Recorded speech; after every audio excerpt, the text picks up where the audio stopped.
Welcome to episode 229 of the Aegis podcast. Today I have a conversation with Todd Vande Hei, founder and CEO of Stark Health, and a leader in the optimization space. Todd's journey is all about performance, how we fuel our bodies, optimize our routines, and extend our health span with precision. His insights into personalized nutrition and supplementation are changing the way high performers think about longevity.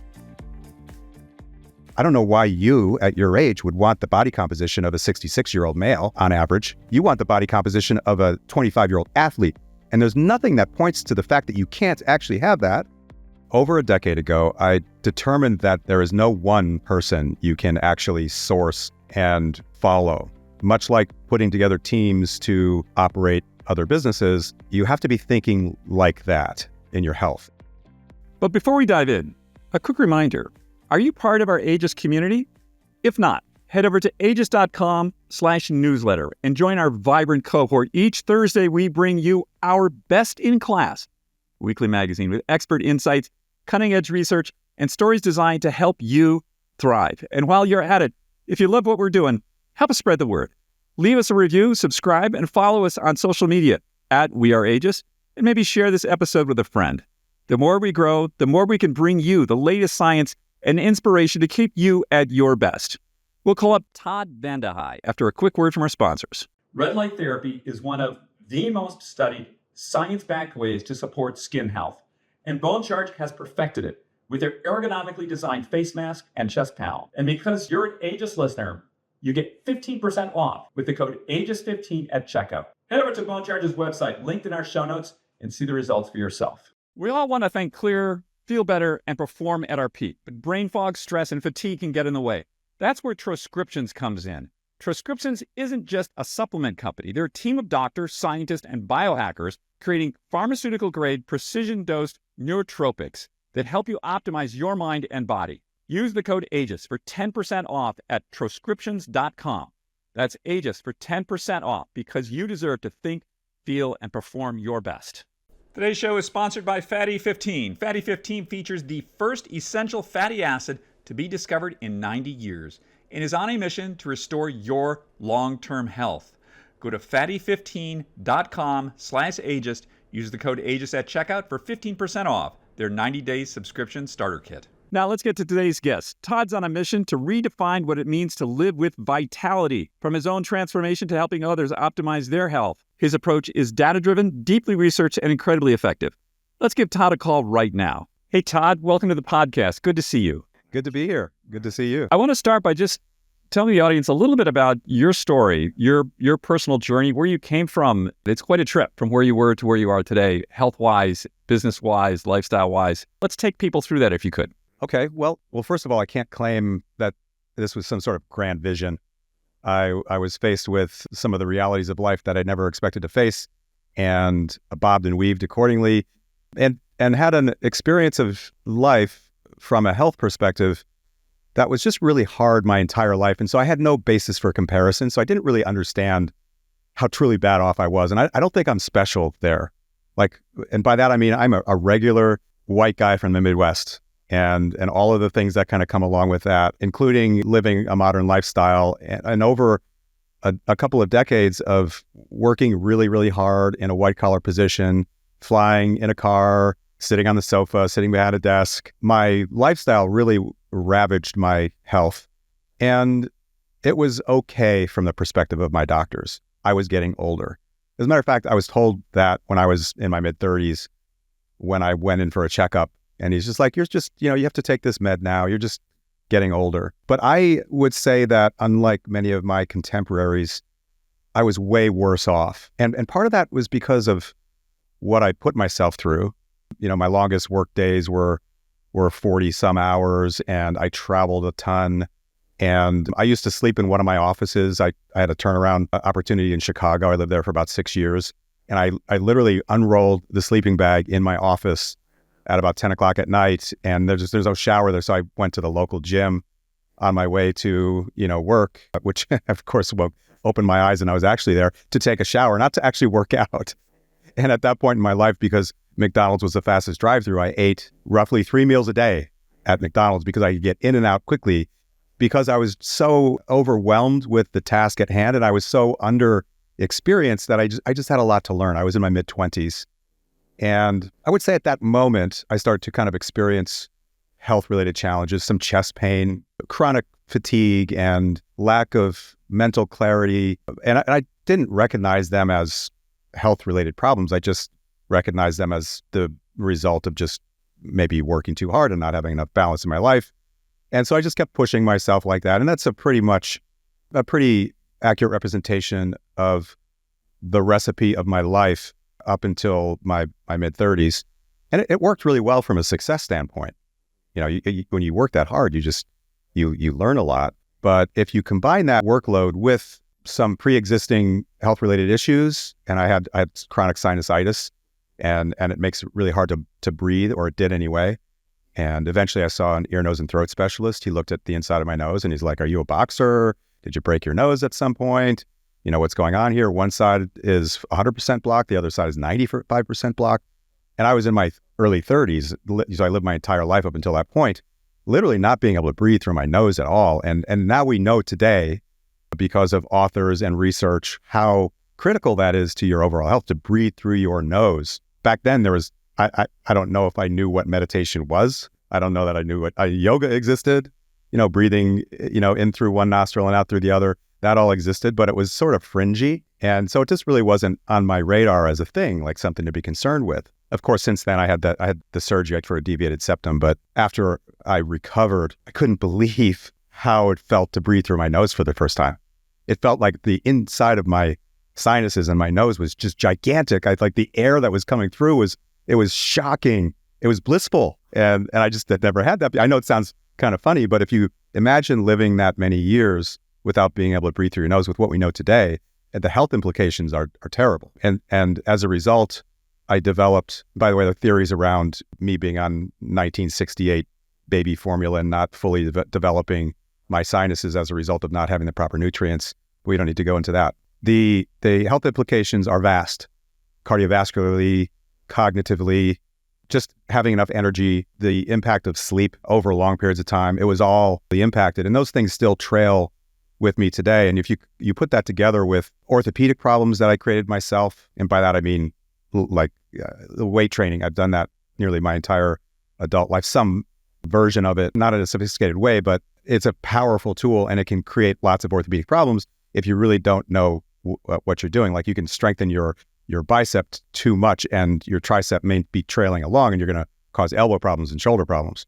And so I caused all these issues because I was lifting weights like bodybuilders do for aesthetics without really thinking through or knowing that it was actually having a terrible impact on my orthopedic health. And so you take all those things and you throw them into a bucket, and then you add the stresses of my work, which was very important to me. I am very driven, just that's how I'm wired. And you have this cocktail for disaster. And so when I was in my early 30s, I had a cluster of grand mal seizures on a golf course in Texas. You had a grand mal seizure on the golf course? Yeah, a cluster of them. So they just kept going and going and going in Austin, Texas. That was before Austin is what it is today. And it wasn't that cool back then. Did this get your attention? It got the attention of the, no, it didn't really at all. My experience of it was, it felt like someone hit the reset button on my stress, which was really interesting, meaning like suddenly I felt really relaxed for the first time. It was a little bit startling because my parents are in the Midwest. I'm about to have my first child. My family's in California. I'm in Austin. And my parents were at the foot of my bed. I was like, what's going on? My pregnant wife was at home. She couldn't travel. And so it was just sort of startling, like, what's going on? Who's dying? And I realized, oh, it's me. I'm in the hospital bed. But my mental state was really, it was quite relaxed, which is sort of strange as I reflect on that. Yeah. It was a bit strange.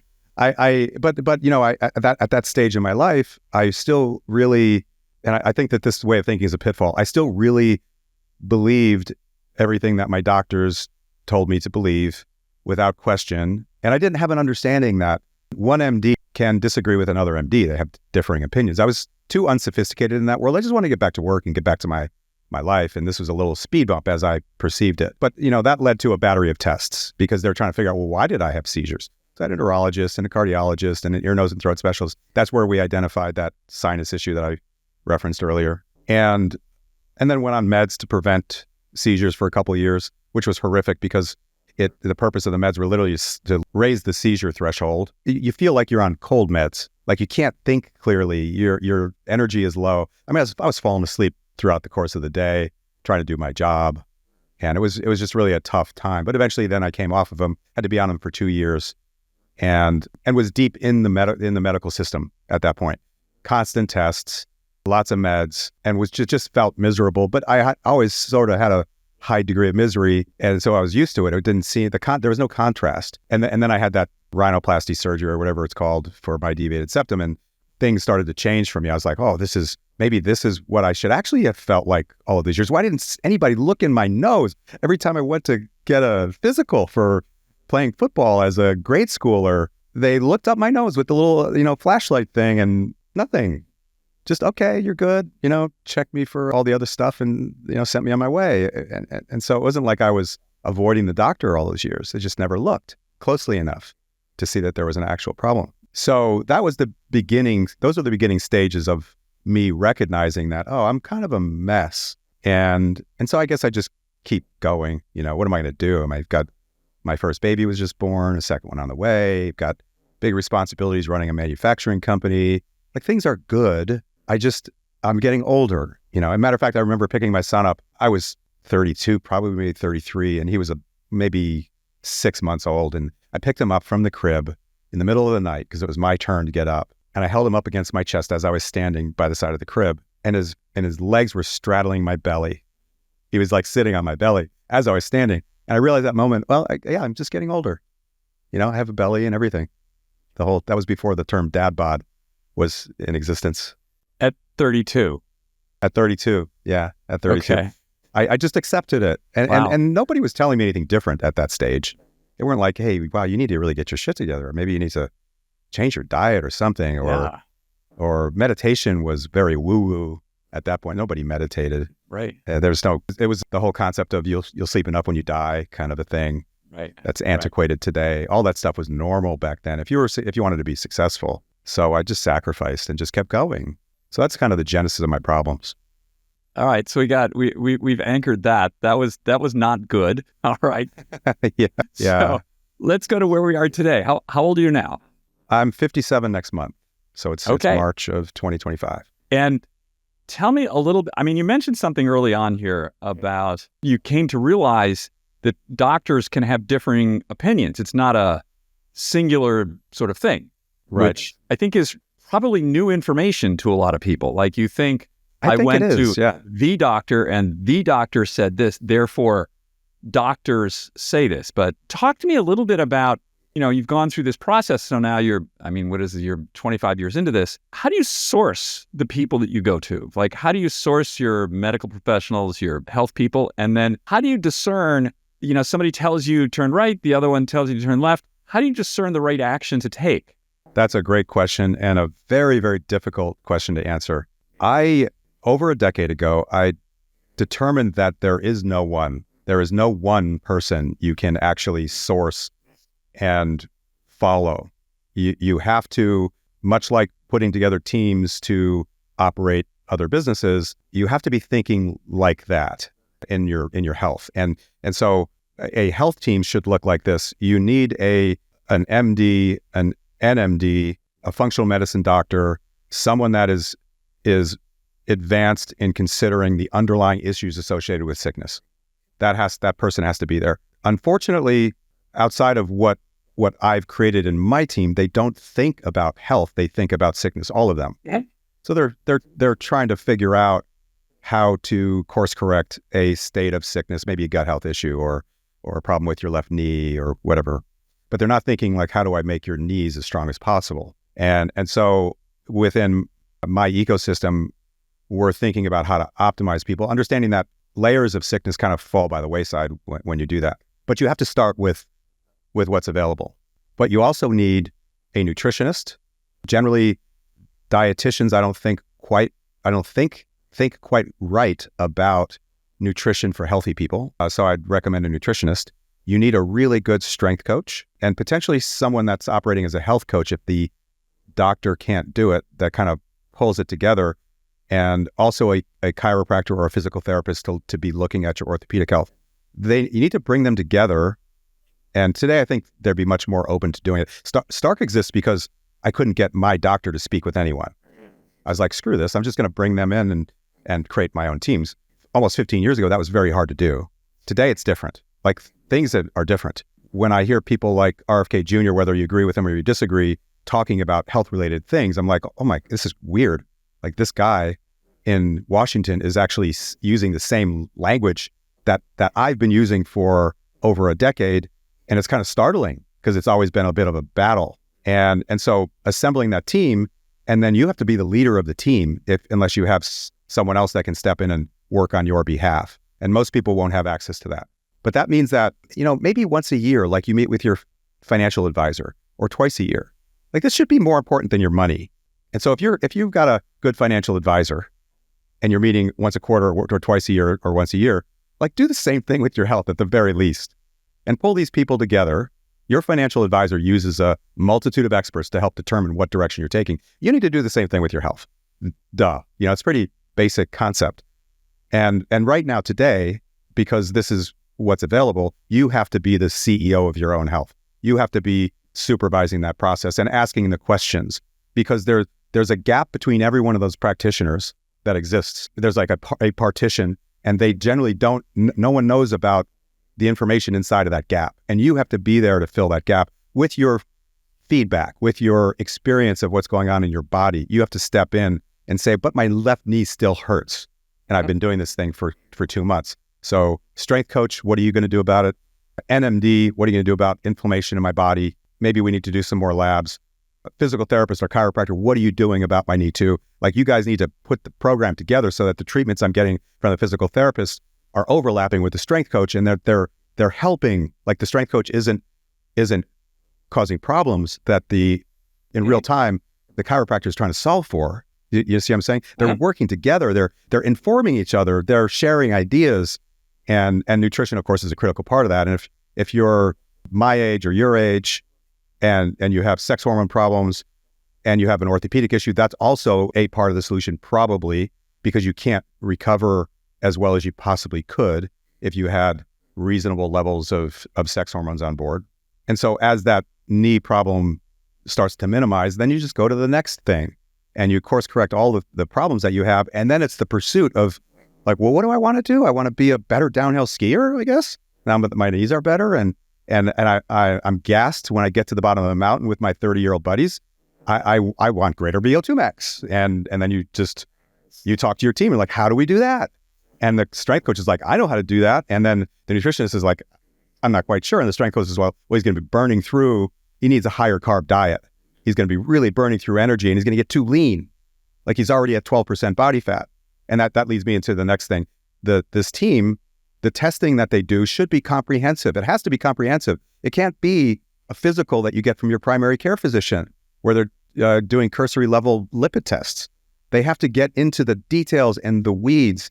And it can't just be labs, because that's only informing parts of your health journey.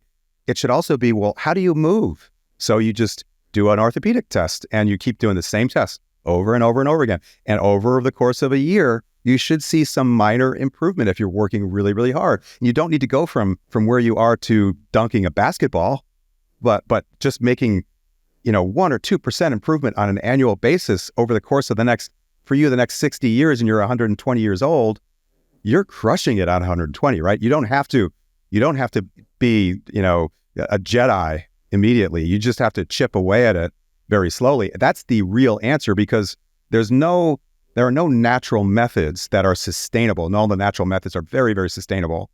They're not going to get you to a completely different level in a very short period of time. So your outlook has to be longer term. But measuring these things over time is important. So the orthopedic test is really important. A bone mineral density test is critically important. As we're talking about longevity, your audience understands that that's really important. They may not know what to do about it, but your team should have some theories around how to change that, which is, I can tell you exactly what to do. It's your nutrition, your sleep, your recovery, your strength training protocol that's done properly, so you're not creating different orthopedic issues. And you can actually course correct some of your bone mineral density deficiencies. And your body composition, also done on a DEXA scan, just a different set of software that's used for the same machine. And that's critically important because it's the only accurate way to take a look at your body composition. And body composition, as you know, is a critical part of longevity. Understanding where your muscle mass is and where your body fat is as a measured in pounds, and your visceral adipose tissue, how much of that you have, and then just slowly chipping away at your subcutaneous fat, slowly chipping away at your visceral adipose tissue, slowly adding to your lean mass over long periods of time is the target. But doing these regular tests will indicate whether or not your team is working. You know, it's no different than running a business where you're paying attention to your marketing spend and you're getting a sense of whether or not the benefits you've provided to your employees are leading to better retention. You can measure retention. Everything in your body should also be measured. And I would submit to you that it's far more important than your business. And at Stark, we work with a lot of business people, a lot of business leaders. And when I say these things to them, it's sort of like an epiphany, like, oh, you're right. It's more important. I don't measure really anything, to the degree that I measure my things in my business. And so I'll start doing that. And it's such a basic concept, but without measurement, we're left with using our own mind to determine to assess whether or not we're actually making progress. And I can't tell you how many people have said, I love juice cleanses because they just really help me. And I'm like, well, how do you know? And they're just like, well, I just feel, so much better. And well, how do you know it's the juice cleanses? I mean, maybe it's something, maybe you're not eating the food during the juice cleanse and the food is the problem to you, whatever food you're eating. And so I, as you can see, I believe that it's the most important part of your life. If you are in the service of others and there are things that you care deeply about, because you can't serve others, you can't accomplish things, you can't live a meaningful life, and you can't live a long life without really truly exceptional health. So what I heard here was test and measure, consistency, and then we have agency, and we have to exercise that agency, and we have responsibility in bringing all these pieces together. I love how you were talking about skiing and knees because you were talking about me, and I love conversations about me. I understand completely. I was in Miami, when was it, last week. I'm honored to be on the Hyatt Wellbeing Board. And one of my co-members there is Dr. Deepak Chopra. Deepak's 78, and Deepak was wearing no less than 5 personal monitoring devices when he was in the room. I don't even know if I could come up with 5. Or a ring each hand to compare. He had a Whoop, he had an Apple Watch, and he was wearing a CGM. He said every night he looks at all the stuff, compares, and wants to see where things are at. Okay, well, that's Deepak. I'm actually a big Deepak fan. He's a very cool guy. Where I'm going with this is this idea of responsibility and agency. And I think that one of the things that I've noticed is a radical change from maybe 20 years ago, or certainly when I was a kid. There was one doctor, and what that doctor said was the gospel, and a physical was a pass-fail. And it was always a pass unless you were in a severe disease state, in which case they would say, well, we gotta look at this. But that has changed so that now a lot of people, I mean, you and myself, I have a range of medical people in my world. I'm sort of, because of my position, I'm privileged with that, but I'm able to compare what they say, and they say very different things. The good part and the bad part of this is that it's very easy to just have somebody top down tell you like the one person do this. Okay, well, that simplified my life, but that's not really so great, right? Right. It's up to you to discern, because as you said, every professional, because they're so good at what they do, they live in a silo. And so you don't ask the plumber about how to plaster your wall.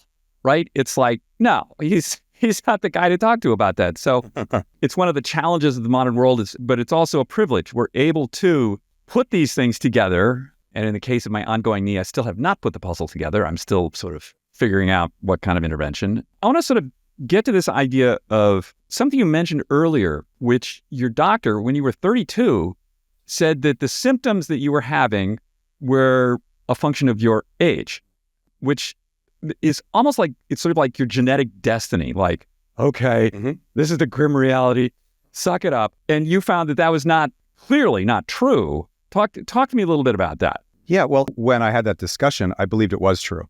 and I accepted it. And it was depressing. I was in San Francisco and I had a conversation with an employee from my hotel room, and he was asking me how I was doing, and I just had the conversation with my doctor. I lost discipline and broke down on the phone call. And so I started crying and just explaining how, well, I guess I'm just getting older and I just hate to face this, but this is just the way it is. And so at the moment I accepted it. And it wasn't until maybe 8 years later when so at this stage, I don't want to get too much into my story because I don't know that it's relevant, but I was retired. We just had our third child and I was just enjoying myself and managing my real estate portfolio. And I had another orthopedic problem was my shoulder issue. I had an impingement in my shoulder, and my sister had a new boyfriend. My sister's 10 years younger than me, and his name's Jason, and Jason was a newly minted chiropractor.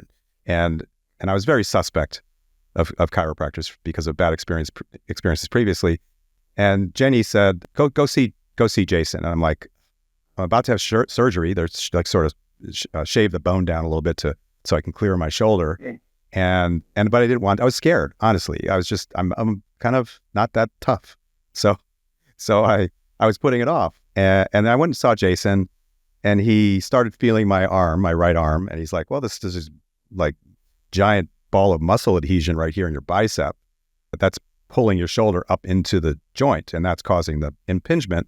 All we need to do is loosen that up and create more mobility in and around your elbow and your tricep and your bicep, and your shoulder will sit in the right place and you'll be fine. And I'm like, I couldn't believe it. Like I don't believe you, Jason, but because I'm afraid of having surgery, I'll let you do your thing. And he said, it'll take about 3 months. So I'm like, this is crazy. Okay. So I went to see him and he started doing work, ART. I don't know if you know what that is, active release techniques. So he started doing some ART, just basic stuff, doing some adjustments, and then very, very minor physical therapy in the gym because it was attached to a gym. And 3 months later, he had me doing kettlebell snatches with 70-pound kettlebells, pain-free. And I was mind blown. I was like, my shoulder is stronger than ever. This is amazing. And he explained it, in very basic terms.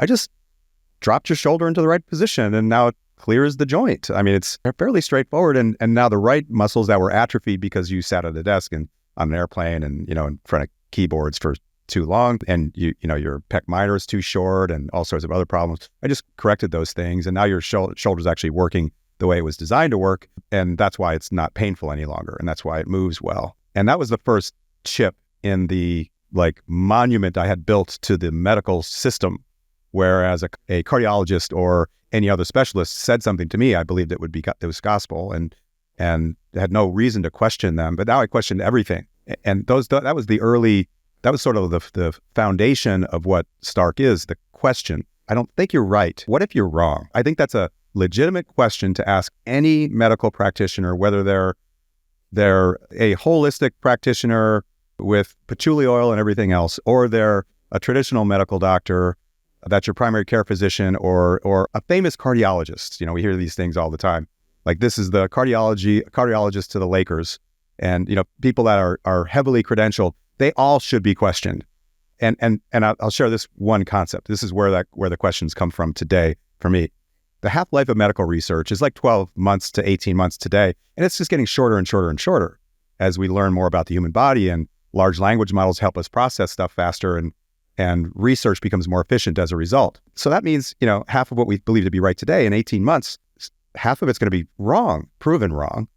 And so the question is, well, which things are wrong? So nobody is fully right. And the challenge is, as a consumer of medical services, and all of us eventually will be, it's hard to tell because there's so much conviction coming to you from the other side of the table in the exam room. There's so much belief, like, this is what you need to do. This is a lipid you should, we need to manage your lipids. We need to put you on this statin. We need to do this surgery. We need to, prescribe this other med.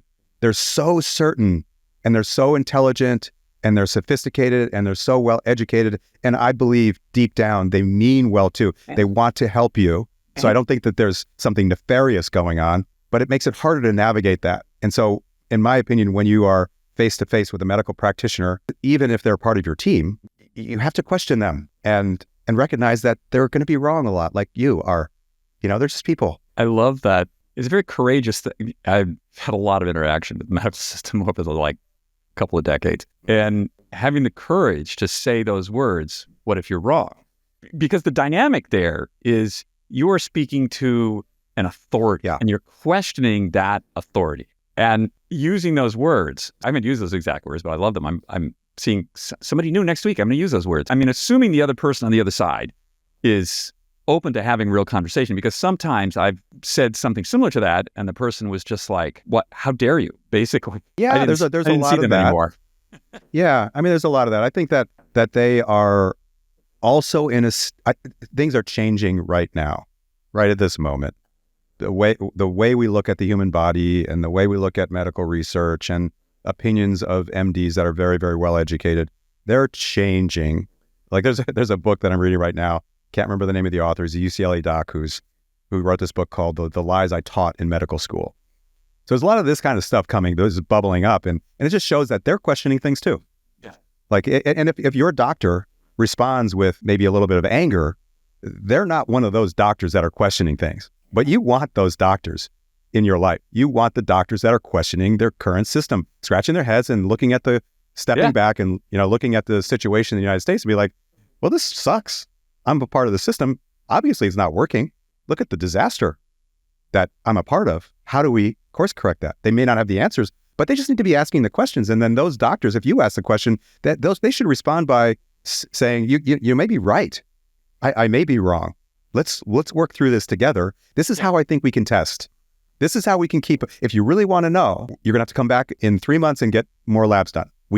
I can't see you once every 5 years or once every year and know if the thing we're doing right now is actually working, because the test results will just be a blip, a point in time. My favorite medical response is, I'm not sure. When somebody tells me I'm not sure, it's like, you're my person. You're my doc. Yeah. You want an explorer. Let's learn more about this. Right. Yeah. You want someone that is exploring and questioning things just like you are. They have to have, this doesn't always live inside of the body of the MDs, but you want an MD with some, sense of them not being perfect, some humility, because that leaves them open to learning. The doctors that don't have that, they're not learning. Why would they? They already know it. Yeah. There's no reason to be pursuing it. And there's lots of doctors out there like you're thinking about. There are lots of them. It's just not behind every door. I feel like I may have been throwing shade on the medical profession here. I don't want to do that. I think doctors are incredible, and much of the responsibility is on us to ask the question. If we're not asking the questions, we're not going to get the answers. So that's on us. Agreed. Yeah. I feel the same way about the medical community. I mean, I wouldn't be here having this conversation with you without them. I would have been dead 3 different times probably, if not for the emergency medical system in the United States over the course of, the last 30 years. So, because I'm a mess. Yeah, me too. A long medical story, but I would have been dead. Yeah. We'll jump back in with Todd after a quick word from our sponsors. If you've been listening to this show for a while, you know we're big fans of smart wellness tech, especially when it actually delivers real results. And that's why I'm excited to tell you about OnCharge's Red Light Face Mask and Chest Bundle. Red light therapy is one of the most studied science-backed ways to support skin health, and OnCharge has perfected it with their ergonomically designed face mask and chest panel. These devices use the most effective bioactive red and infrared light wavelengths to help you firm your skin, improve your complexion, and reduce fine lines and redness, all without any invasive treatments or harsh chemicals. And here's what makes it even better. Unlike other devices that emit blue and green light, which can disrupt your circadian rhythm, OnCharge's red light mask is designed to be used morning or night without interfering with your sleep. And you guys all know how I feel about sleep. We don't want any interference there. That means you can incorporate it seamlessly into your daily routine and actually see the benefits over time. So if you're looking for a simple, effective way to level up your skincare and overall wellness, give OnCharge's Red Light Mask and Chest Bundle a try. And because you're an Aegis listener, you get 15% off with the code AEGIS15 at checkout. Head over to OnCharge's website, linked in our show notes, and see the results for yourself. We all want to think clearer, feel better, and perform at our peak. But brain fog, stress, and fatigue can get in the way. That's where Transcriptions comes in. Transcriptions isn't just a supplement company. They're a team of doctors, scientists, and biohackers creating pharmaceutical-grade, precision-dosed nootropics that help you optimize your mind and body. Unlike traditional supplements, they're buccal troches. Those small, dissolvable squares bypass digestion and deliver fast, effective results. Whether you need deeper focus, stress relief, better sleep, or stronger immunity, Transcriptions has science-backed solutions for you. Some of their top formulas include TroCalm for instant stress relief and a sense of balance. They have TroMune, which I use every day. It's a powerhouse immune and inflammation fighter with cordycepin to keep you resilient. There's Blue Carotene, a game-changing nootropic for sustained energy, sharp focus, and cognitive performance. Personally, I've been using TroMune all winter, and I haven't gotten sick. Not only does it boost my immunity, I'm sleeping deeper, waking up more refreshed. If you're serious about upgrading your brain and your body, check out Transcriptions because better performance starts with better biochemistry. Use the code AEGIS for 10% off at Transcriptions.com. That's AEGIS for 10% off because you deserve to think, feel, and perform your best. Talk to me a little bit about this idea of normal health. I'm going to define normal health as the obvious appearance of disease. So you're not obviously in some disease state. And then I wish there was another word for optimal. This optimized thing is very biohacky. Just like It is biohacky, yeah. you know, how to be like being the best version of yourself. Mm-hmm. And why do we want that? Why is someone listening, why would they want that versus just like, okay, I'm not in some severe disease state right now. I guess I'm okay. That's a great question. Why would somebody want that? Mm-hmm. Well, here's the problem. Very few people know what that is. And so the pursuit of it is like an adventure where you've never been. You don't know if it even matters, right? And so very few people have really truly experienced it.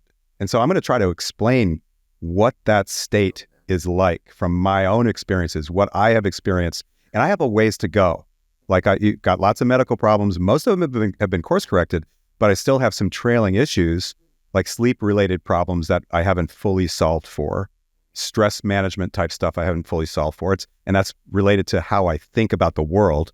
So I'm trying to, maybe in the next 10 years, over that long period of time, slowly I'll be able to course correct that to get to a state where I'm not thinking about my role in the world like I did when I was in my mid-20s, because I created that to get successful. The future Todd can't be that way. I have to think differently. So let me describe it. We have a philosophy called the Wheel of Life, and many of your listeners, the Wheel of Health.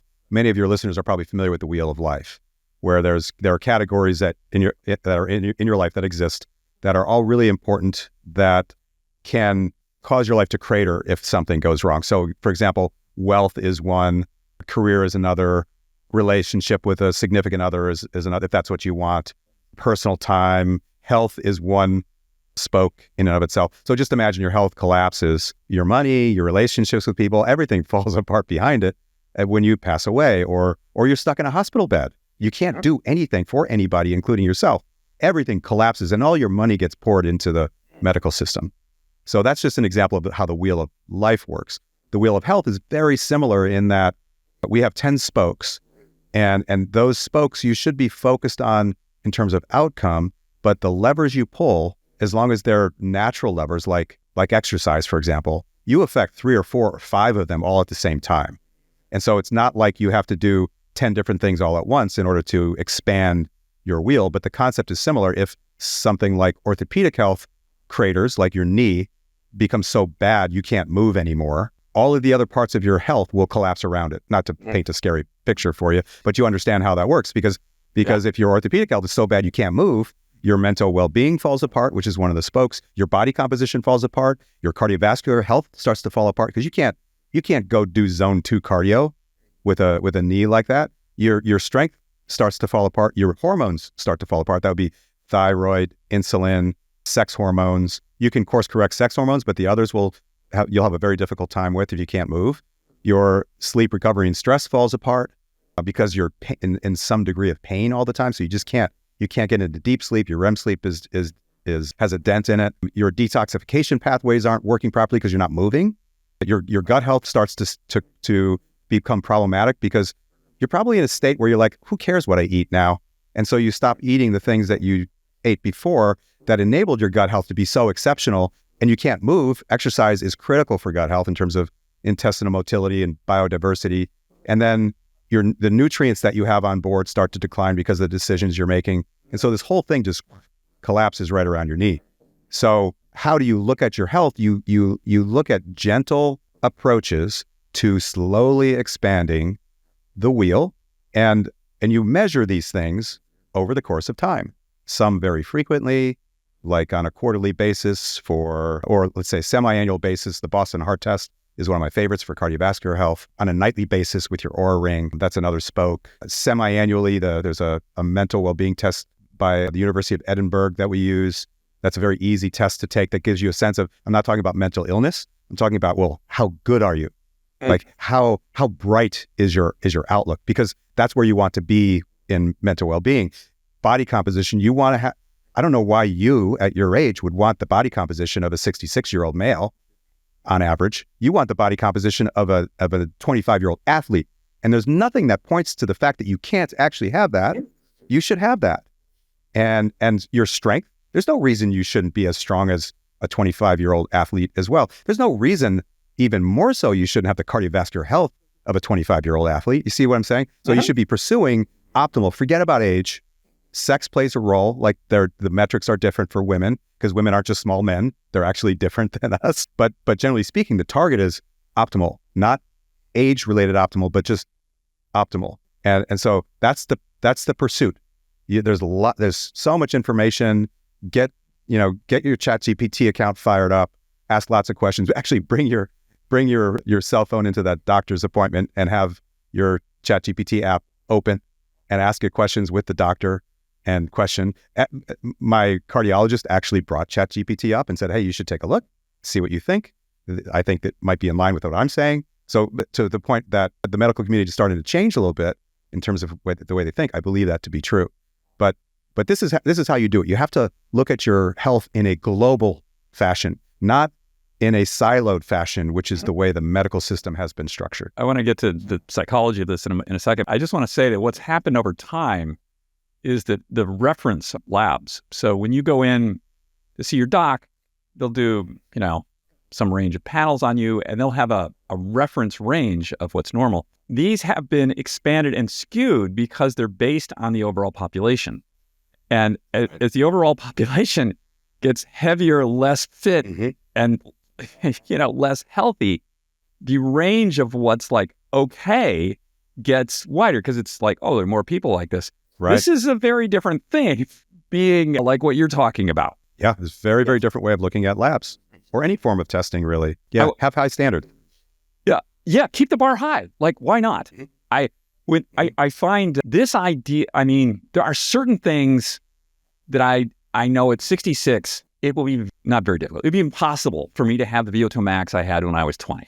It's just, but I can still, at 66, I can still have the elite level VO2 max of a 45-year-old. Yeah. I can still, do a lot of other things. And I think that we should, this idea of giving people a pass, it's like, well, I'm whatever age, these are my things. Well, yeah, it's harder. I'm not saying this is going to happen when you're just sitting around watching TV. You got to do something about it. But, you have agency here. Which brings me to this idea of, talk to me about this. I think there is a psychological shift that what we're talking about, between this idea of limitation to possibility. So so as you described to me, you're at 32 talking to the doctor, your mindset was, I don't mean to be mean, but was somewhat limited in what was possible. That was gentle. And now you've moved to, what my friend Chip Connolly would say would be a different sort of open beginner mindset of possibility. Rather than saying like, these are my limitations, let's think about the opposite of that. Let's think, well, what is possible? How maybe we can expand that? Talk to me about that psychological shift for you and like the people that come in to start. To me, this seems like a really key thing. Like if you're in a limitation mindset, how do you shift out of that to get to one that's more of a possibility mindset? How do you change your mindset? Yeah. Well, I think the first thing is to ask yourself what your mindset is, because I think a lot of people don't really know that they're predisposed to being negative or having self-limiting beliefs. And if you're not even aware of it, you're not going to do anything to course correct it. I love Carol Dweck's book. I'm assuming you've probably read that before. Yeah. It's a great book. It's Mindset, right? It's the title of the book. I believe it's Mindset. Yeah. So that's a very, very helpful book to read.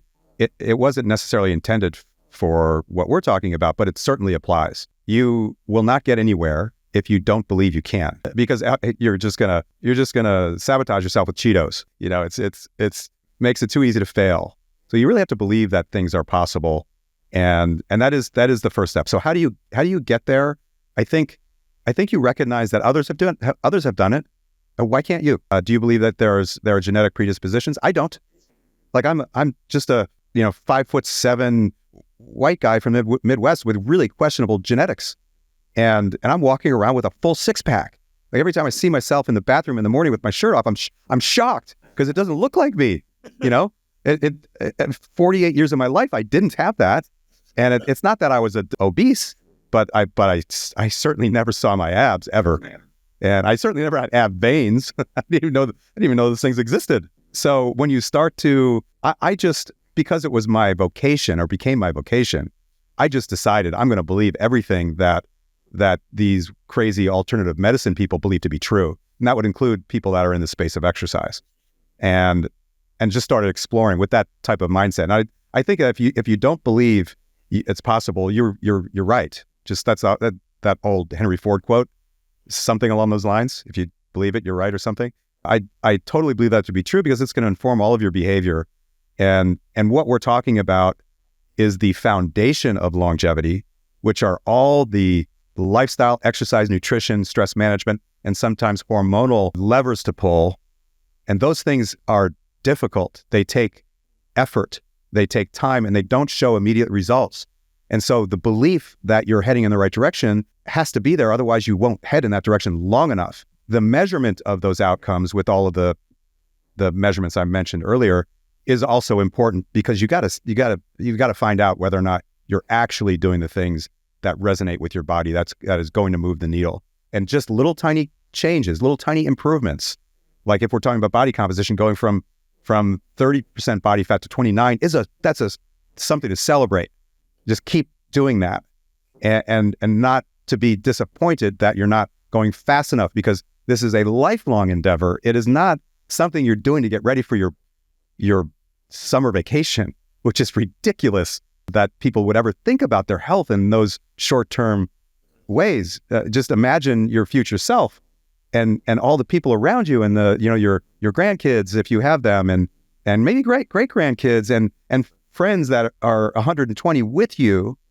What you accomplished during the 66th year of your life doesn't really matter that much. Just that you made some forward movement, or you had some success, small successes. Small successes, give yourself the win. I think all of us, myself included, we overestimate what can happen in the short term, and we underestimate what can happen in the long term. And this is a long game. It is a long game. Absolutely. And hopefully it is. That's what you want. You want a That's long what you game. want. Okay. Yeah. Let's just be clear about that. That is the goal here. Yep. We don't want a short game. Not good. Longevity. Yeah. So I want to, we're getting to the end here. Just give us some, maybe some different strategies about, it's just like, again, I love to talk about me. So I'll tell you, like in my 20s, even in my early 40s, I could just put on my sneakers and just go out. I was just like, I'm going to run 15 miles. And let me think about it. It was like, okay, I'm just going to do this. Now, today, for a lot of reasons, I choose not to do that. But I have to be really deliberate with my time, with my energy. And then I would say, for me anyway, this is the biggest difference between being 66 and 26 is I need to be really deliberate about things. I just can't sort of like, well, I'll eat that thing, or I'll just, do whatever. Maybe I won't sleep tonight. Okay. So I have a little more program than I used to be. Talk to me about the different strategies through, these decades of life as we go forward. I'm sure for yourself, and you've seen people, through Stark at different ages and different phases. How does that adjust? everybody has your experience. Party all weekend, drink a bunch of beer, eat pizza on Sunday, wake up Monday morning, you're back to normal. Like that's my mid-20s. Everything's fine. At least my perception was that. I don't know if I measured everything, if I would have had the same perception, but that's how I looked at my body back then. It was no problem. As long as I exercised, right? Everything else kind of fell into place. Today, I think if someone wants to embark on a journey, the overarching strategy should be gentle with your body, with little tiny periods of being hard on your body. And that might be, maybe 3 times a week for 1 hour that you're being really aggressive, like training really hard or sprinting a little bit or just doing something where your heart rate is really elevated. But most of the time, just find ways to relax and be happy and be optimistic and move. Make sure you're using your body. Sitting still for too long is not a great longevity strategy. Being gentle and moving a lot is. And so let me just, to bring that strategy down to a tactic, I would suggest that you find ways to walk.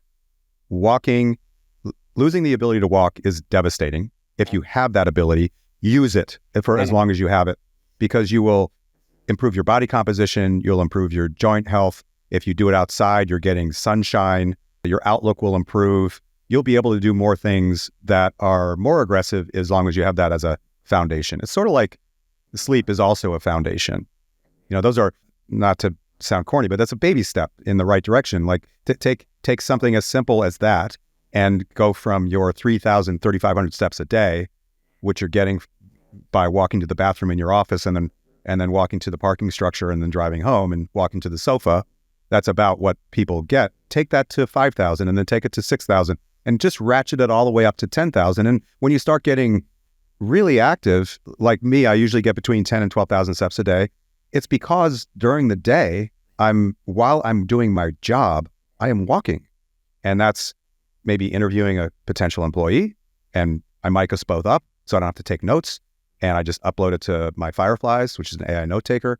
And that can kind of distill the conversation. So I don't take notes any longer. Interestingly enough, because I'm moving while doing most of my meetings, I'm more present. I'm better at being with people and building actual relationships because I'm not taking notes and thinking, I'm going to hold this person accountable next Friday. I'm going to follow up and see if they actually did this thing that they're promising me. That used to be that was the old version of Todd. Now I just let the note taker and my assistant grab the information and make sure that I'm following up if I actually need to. And I'm listening. I'm actually with that person building a relationship. It's the same thing with virtual meetings. Like if you and I were on a virtual call together, I would be pacing up and down the hallway. I'd get 3,500 steps in about 45 minutes, or I'd be outside if I had a Wi-Fi bubble that I knew was like reliable, and I would be moving. And my AI note taker would take notes for that too. I just moved to LA. I'm a half a mile from my office, and I walked here this morning, and I'm going to walk back. So I get like 5,000 steps round trip. It's not that hard when you think about blending your personal life, your work life, and your health together. Like when you're like, well, how can I have this meeting and get my workout at the same time? Well, I'm going to work out with the dude I'm having the meeting with. And you just bring them in. And you pay the gym membership fee or something for that hour for that person or whatever. And you're, doing squats and you're like, well, what do you think about this problem? It could be a meeting with your attorney or whomever in your work life. You have to blend them. It's the whole wheel of life concept where you're trying to do a single thing and accomplish a bunch of important things in your life all at the same time. You have to find ways of bringing them together. They were, like humans were designed for that. Let's say you and I were hunting in the 1700s somewhere in France, and you and I would be whispering to each other while we're walking, talking about important things to us, and then we would shoot the duck or get the duck, catch the, well, I don't know, the dog would get the duck. I don't know how you got ducks back then, but you get my meaning. It's naturally embedded in the design of our lifestyles in the past. We just became modern and scrapped all that stuff. And so you have to find ways to bring back those things that our bodies were designed to experience. Weren't designed to sit and have this call or do this podcast in offices for long periods of time. We just weren't designed to do that. There's no sun. We're not moving. Our hip flexors are shortened. So we're going to end up with back problems by sitting like this for too many years. You get the idea. We have to reverse engineer and just use our bodies the way they were designed to be used, but do the work that you still have to do, What I heard you say is that in the same way we've talking about siloing in the medical profession, as humans today, we've siloed activity. And I'm starting to see some movement to de-silo these things, but exercise is like one silo. Work is like there's no movement. It's purely this. Or if you're going to be with people, there's the other two don't sort of go together. And this idea of bringing that all as more of an organic whole, because we are whole humans. So there's no breaking us apart. Yeah. No, we can't. Yeah. I'm the exercise human now. I'm the work human, and Yeah. What? Okay, Todd. If people wanted to get in touch with you, what would they do? They can find me at stark.health. That's STARK.health. The word is German for strong. That's where the brand originated. So that's my healthcare company. They can also find me on Instagram, which is testosterone. TESTODDERONE. That's a personal thing. So they're going to see how I actually live my life and not related to coaching or business or anything like that. Wonderful. Thank you so much. It was really nice talking with you, and I hope we get to have this conversation again soon. I would love that. Take care now. You too. That was great speaking to Todd. One of the things that I took away from this is this idea of being the CEO of a board of directors of your health. And that's just so missing from most of healthcare today. I know this personally. I have different medical providers that I speak to regularly. However, they're totally siloed. They don't interact with each other. Like, what I'm eating has nothing to do with the person who's looking at my knee. They're just completely different animals. So I think it's really the future. And I'm wondering, what comes to my mind, is there an AI approach to this? Is there a way that rather than actually having 6 people in a room, which sounds like that could be difficult for a lot of reasons, if there's an AI way to synthesize all these things and give us one sort of directed approach to what we're supposed to be doing that day, to what our long-term plans are, bringing all these things together. I don't know. That's just my idea of the day. So today I am in Park City, Utah, where I'm looking out the window. It is sunny. There's snow up on the mountains. This is an incredibly beautiful place. It's like 55 degrees today. For some reason, 55 in Park City is like shorts weather, whereas 55 in other places, it feels really cold. I don't know. It doesn't feel cold here. It's really lovely. Birds are back, and it's nice to be here. So we're going to be here for a couple of days. I got a quick trip to Boulder tomorrow to do a couple of things, meet up with some science folks that I know there, and then back to New York next week. It's been quite an action-packed, travel-intense last couple of weeks, but I enjoy it. I've got a lot of stuff going on. I got a couple of companies I run. I do this podcast. I do speaking. There's just like a lot going on. So much of this, as it intersects the idea of taking care of ourselves, and I'm going to use the word well-being rather than wellness. I feel that wellness is sort of a subcategory of well-being. Okay. Dealing with your well-being, it's really so much of it is about time management. It's just about when do you make the time to go to the gym, eating, being with your friends, making sure your sleep routine, all these things. It's about time management. And it's something that I don't think is really talked enough about. Like, I remember speaking to a doctor, who's a very well-known fellow, public-facing, and we were discussing some of this, and he's like, how does anybody have time to do all this stuff? And it's true, in figuring out how to put these things together. And one of the interesting things from today's podcast with Todd was he was talking about he does his meetings while walking, and then he uses an AI to transcribe these things so that he sees them later. He doesn't take notes. That's a way of getting steps while doing your meeting. So better time management. How can you stack these things together? I have a personal allergy to the word stack. It's up there with biohacking and optimize. I really don't like any of these words, but they're what they are. You get the idea. Anyway, this idea of essentially efficiency. How can we bring these things into our lives in some sort of an organic way and put them together so that we can get all these things done? It's a challenge. And I think that there's an opportunity for some clever person out there to figure out ways for us to time manage all of this. So those are my thoughts from Park City, Utah today. We'll get with Just Try This after a quick word from our sponsors. Today's episode is also brought to you by Fatty 15. The story here is that Fatty 15 co-founder Dr. Stephanie Van Watson discovered C15 while working with the U.S. Navy to improve the health and welfare of aging dolphins. Just a little shout out to our super aging dolphin listeners out there. Her discovery marks the first essential fatty acid to be found in over 90 years. C15 is known to work in a few ways. It repairs age-related damage to our cells, it protects our cells from future breakdown, boosts mitochondrial energy output, and activates those pathways in the body that help regulate things like sleep and mood. Fatty 15 is on a mission to replenish your C15 levels and restore your long-term health. You can get an additional 15% off their 90-day subscription starter kit by going to fatty15.com/ageist and using the code ageist at checkout.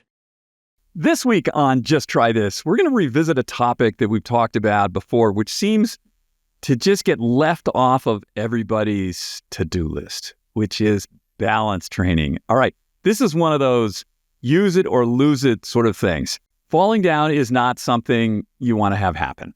But in any case, you just want to be balanced, walking through life, going through life, right? Now, balance is really, it's a neuroconnective thing. It's a brain thing. So building strength, that takes time. Building cardio capacity, that takes time. Balance, you can make enormous improvements on really quickly. So I'm going to give a pitch for doing things on one leg. Now, for those of you out there who are sort of new to this, you want to have a wall next to you or a chair or something, or if you're really out of balance, don't try this. Okay, if one leg is not so great for you, one of the other ways to challenge your balance is to put your feet one directly in front of the other. So heel toe, and then try something like brushing your teeth. Try turning your head side to side. And if that's okay, try things on one leg. What I like to do, and I do this twice a day, is I have an electric toothbrush, and I believe it's 2 minutes, and every 30 seconds it gives you like a beep beep to, like, I don't know, change the sector of the mouth you're using your toothbrush on. So what I'll do, I'll start the toothbrush, I'll stand on one leg, I'll start on my left leg. My left leg's my worst, so I always start on that one first. And I'll do like my whole thing for 30 seconds, goes beep, beep, and then I switch to the right leg, do that. And now if I'm feeling good, I'll continue brushing my teeth, but I'll turn my head from side to side while also brushing my teeth while standing on one leg. So I do that twice a day.